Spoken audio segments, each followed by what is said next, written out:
Alors, Anaëlle, bah, merci de participer à ce moment. On est entre Paulettes, juste entre Paulettes. Parfait. On va passer un moment où on va te découvrir ton parcours, ce que tu as vécu à travers les Paulettes. Tu es une personnalité très inspirante. Tu ne le sais pas assez, mais on va le découvrir. Merci. Voilà. Et du coup, ce matin, j'avais à cœur de te poser quelques questions pour qu'on puisse mieux te découvrir. Voilà.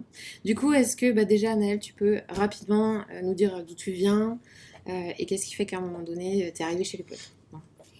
Alors, moi, je viens d'Alsace, de Colmar, et les Paulettes sont arrivées un peu par hasard, mais au bon moment, comme une évidence pour moi. Ouais. Quand j'étais en plein arrêt maladie, début de burn-out, et où en fait j'étais à la recherche vraiment de ma propre façon à moi de me sortir du burn-out pour sortir de juste ce que les médecins me disaient qui ne me suffisait pas, où je me sentais freinée dans le côté...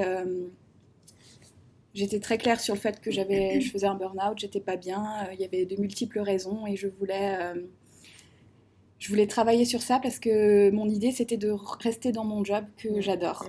Et, tu veux nous dire ce que tu fais? Je suis assistante sociale dans le domaine de la santé et c'est quelque chose que j'adore, qui me porte, qui fait énormément sens. Et pour moi, c'était hors de question d'en changer.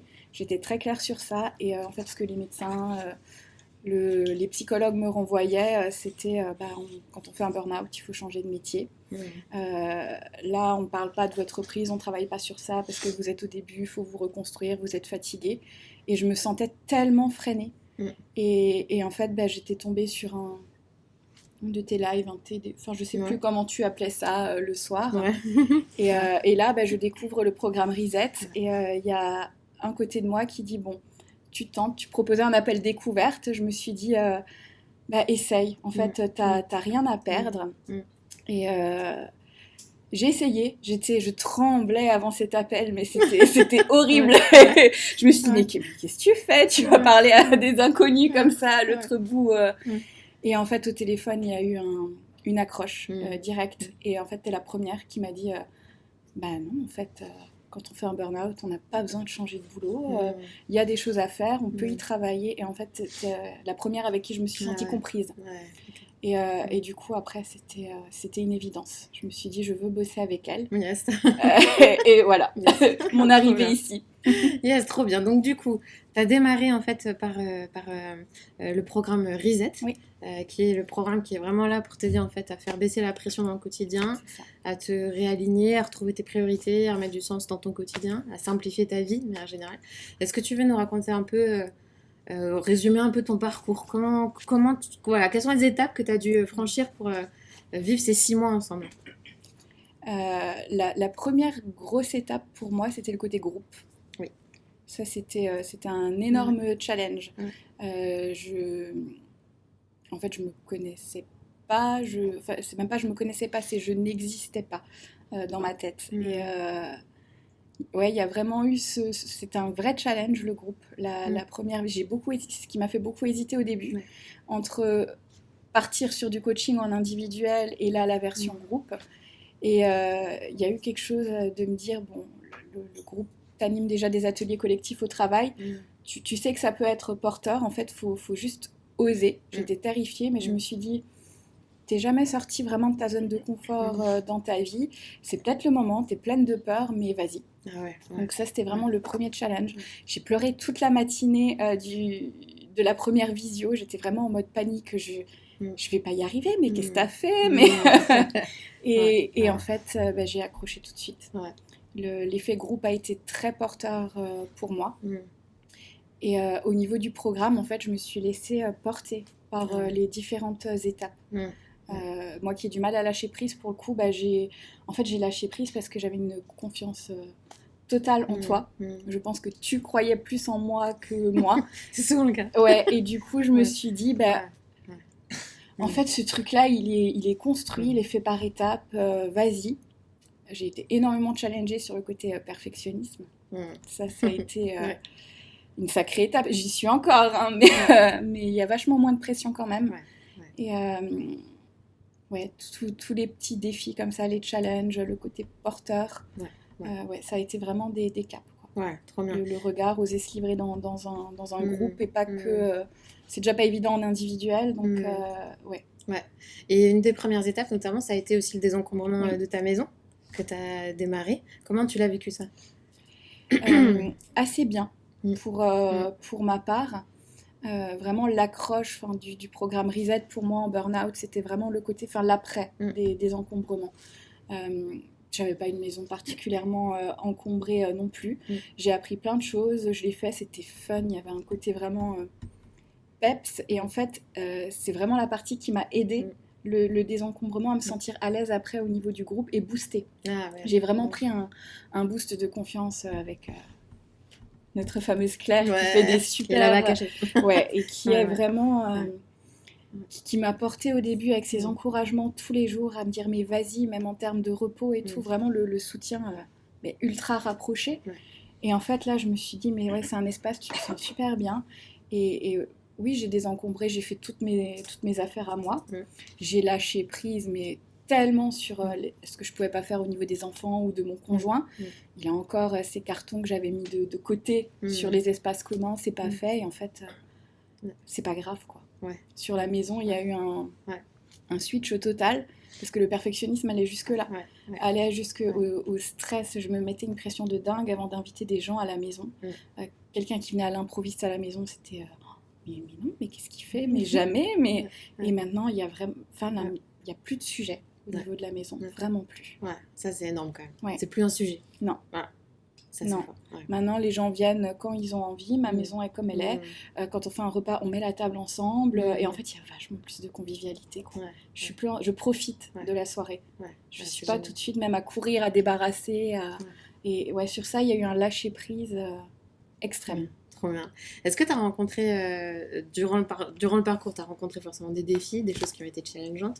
Est-ce qu'il y en a une comme ça? Tu te dis ça, punaise, ça a été une montagne, mais je l'ai fait, quoi. Y a eu vraiment la partie, les exercices. Compléter, arriver à avancer sur les exercices avec le perfectionnisme, arriver à me dire... je m'installe, pour moi, on commence un truc, il faut le faire de A à Z tout de suite, et on y va, il faut avoir les réponses, du coup il faut un temps extrême, et tu t'y mets pas.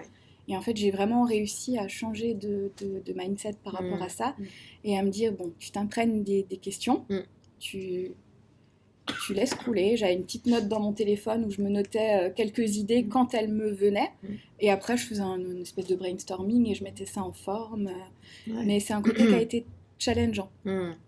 C'était le côté que j'appelle souvent bon élève, mais totalement, qui fait qu'on a envie de rendre un truc et quand on voit les autres un peu avancer, je dis purée, moi j'arrive pas, je suis bloquée à cette étape là, et je passe pas le cap, mais en fait ça a été vachement libérateur de voir cet effet là dans le groupe aussi, parce que j'étais pas la seule concernée par ce mode là, et en fait il y a des fois des freins, on reste bloqué sur un truc 3 semaines, 1 mois, et un exercice, je sais pas combien de fois on a échangé, mais c'était chaque fois, non c'est pas ça, c'est pas ça, ah purée, allez creuse. Ouais, mais vraiment, et du coup on reste bloqué sur une étape, et quand on le débloque, après on prend le TGV de nouveau sur... Et justement, qu'est-ce qui t'a permis d'arriver justement à dépasser ça, et puis après pour le coup, je pense que le côté bon élève m'a aidée. Parce que quand tu me disais non, creuse, t'y es pas, c'était mais non, mais en fait, oui, je veux aller au bout, donc j'aime pas ce qu'elle me dit, mais on va y aller, on va creuser, et c'est vraiment ce côté-là, je veux réussir, mais en fait, je veux pas réussir pour les autres, je veux réussir pour moi. Il y avait vraiment ce... Et alors du coup, après ces 6 mois de coaching là, où tu as été... il y a beaucoup de choses en profondeur qui ont bougé, beaucoup de choses de façon pratique dans ta vie aussi. Quels sont les plus gros changements que tu as vus après ce programme-là? Je vis, tout simplement. C'est... Voilà. Non, c'est vraiment ça. Ça veut dire quoi pour toi, je vis? Tu m'as sorti du burn, enfin limite t'as accouché du Nanaël quoi. Je me reconvertis. Tu as un enfant. Non mais c'est ça. Non mais c'était vraiment ça. Avant j'existais, mais pour les autres. Je vivais pas pour moi. Je prenais pas de temps pour moi, je savais pas ce que c'était, et c'était pas ça n'existait pas. Il y avait pas le droit, je me posais même pas la question quoi. Et je me suis découvert du temps pour moi, je me suis découvert que j'aimais ça, je me suis découvert que j'avais plein de choses que j'avais envie de faire, mais pour moi, et pas parce qu'il fallait ou pour les autres. Et je vis, quoi. C'est vraiment... Et par rapport, du coup, quel est ton rapport au burn-out aujourd'hui? Comment tu le vois, celui-là? Est-ce que je l'utilise, le fameux terme que tu n'aimes pas ou pas? Allez, fais-toi plaisir. Le burn-out, on va être clair, c'est un mur que tu te prends qui n'est pas du tout agréable. C'est vraiment c'est un tsunami que tu te prends en pleine face. Quand tu le traverses, c'est hyper dur, mais quand t'en sors, en fait, je lui dis merci. Vraiment, à ce burn-out, moi, je lui dis merci parce que j'existerais pas, en fait, sans lui. Et je fais partie de ces personnalités-là qui ont besoin vraiment de se prendre le mur en face, qui voient venir, parce que je voyais que j'étais pas bien avant, mais j'étais vraiment en mode, sois fort. Oui, mais tu tiens, ça t'arrivera pas, tu tiens, jusqu'au jour où ça t'arrive. Et moi, j'ai vraiment eu besoin de me le manger en pleine face, ce mur, pour arriver à en faire quelque chose. Et, disons qu'il y a vraiment un avant et un après. Totalement. Ouais. Totalement. Ça a changé beaucoup de choses. Ça a tout changé finalement. Et aujourd'hui, en l'ayant passé, je me dis merci, quoi. Ouais. C'était nécessaire et merci de l'avoir fait à mon âge et pas plus tard, parce que maintenant il y a toute une vie encore qui est là et qui est kiffante et c'est ça. Où on veut aller, quoi. Mais au-delà de ça, je pense que tu peux te dire merci à toi-même, vraiment, parce que tout le job, c'est toi qui l'as fait. Hein. Oui, mais c'est encore dur comme étape. C'est toi qui as fait tout ça. Nous, on t'a accompagné, on t'a guidé, on a été à tes côtés, on t'a tenu la main, mais c'est toi qui as fait tout ça. Ouais. Ah oui, le phare. Il est vrai, ce phare-là. C'est pas juste une image sur un programme, quoi. C'est ça. Hein. Est-ce que tu peux nous dire aussi les changements que tu as vus au niveau dans ton quotidien, de manière un peu, tu vois, pratico-pratique? Quelles sont les choses qui ont bougé, évolué dans la façon dont tu vis tes journées, Et bien en fait, je me suis vraiment découverte. Je vis mes journées vraiment à l'instant, à ce que j'ai envie sur le moment, et je suis plus en mode je me force. Ça n'existe plus, je peux plus. Tu t'es reconnecté à tes envies, à tes besoins, et du coup, t'es plus dans le il faut, le je dois. Ça ne marche plus, vraiment, je n'y arrive plus. Donc je sors un peu des cadres dans tout ce qui est planification, tout ça. J'ai essayé d'y aller, et en fait, il y avait j'ai mis quelques mois à comprendre que non, c'était pas pour moi. Et en fait, c'est totalement OK, parce que... en fait, je suis unique. Je suis peut-être différente de plein de personnes sur ça. Et en fait, je suis tellement alignée aujourd'hui avec ça. Et le matin, c'est qu'est-ce que j'ai envie. Et en fait, si ça, j'ai pas envie, je fais pas, quoi. Enfin, je reporte. Et je vis totalement autrement au niveau familial aussi. Les contraintes, parce que maman, enfant, activité extrascolaire, taxi. Et avant, je vivais tout ça comme des contraintes. Et je me forçais entre deux à aller... on fait des courses, il faut vite, tout le temps. Et là, aujourd'hui, je kiffe les activités de mes enfants, parce que pendant que je les attends, pendant qu'on les véhicule, on papote.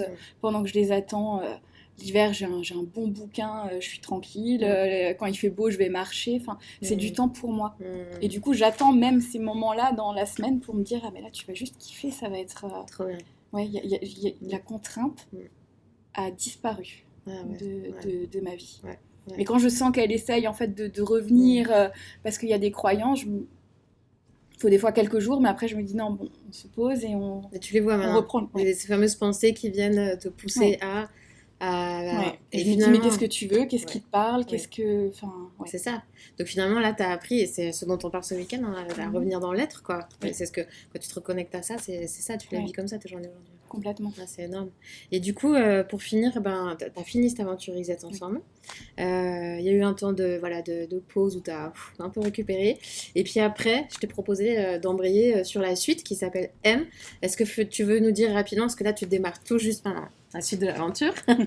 Et qu'est-ce qui fait que tu as voulu continuer? Je pense que quand on met une fois un pied dans le coaching, quand on fait ce pas d'investir en soi, finalement, c'est ultra compliqué au début, mais une fois qu'on l'a fait, en fait, on se dit mais je le vaux carrément, et on a envie, et en fait, on avance tellement plus vite quand on est accompagné, quand on est soutenu, quand on est porté par des femmes géniales, tout un groupe, et on avance tellement plus vite. Et il y a un peu ce côté, en fait, j'ai pas le temps. j'ai pas le temps là de faire les choses moi-même. J'ai envie de vivre pleinement, j'ai envie de kiffer chaque instant et du coup, la question se posait même pas, quoi. Ouais. C'est hyper bien construit. Ça avait l'air d'être une le M, mais totalement. Et en fait, je fonctionne comme ça. C'est moi. Enfin, je suis dans l'instinct, les évidences. Et c'est ça. Ouais. Yes, ok. Quand il y a un doute, il n'y a pas de doute pour moi, quoi. On y va. Donc du coup, on remet en contexte. M, l'idée, c'est en fait maintenant, une fois que tu as ramené plus de sérénité, tu t'es retrouvé toi, retrouvé tes besoins, réaligner ton quotidien. Il y a de la place maintenant pour apprendre à s'aimer encore plus, à aimer qui on est, ses points forts, apprendre à se connaître, aimer ceux qui sont importants pour nous, retoucher, réveiller les rêves qui étaient enfouis jusqu'à présent, continuer à simplifier plein de domaines de sa vie. Donc là, t'es partie pour une nouvelle aventure. C'est ça. Trop bien. Mais merci Anna, merci à toi. De rien, avec plaisir. Au revoir. Merci.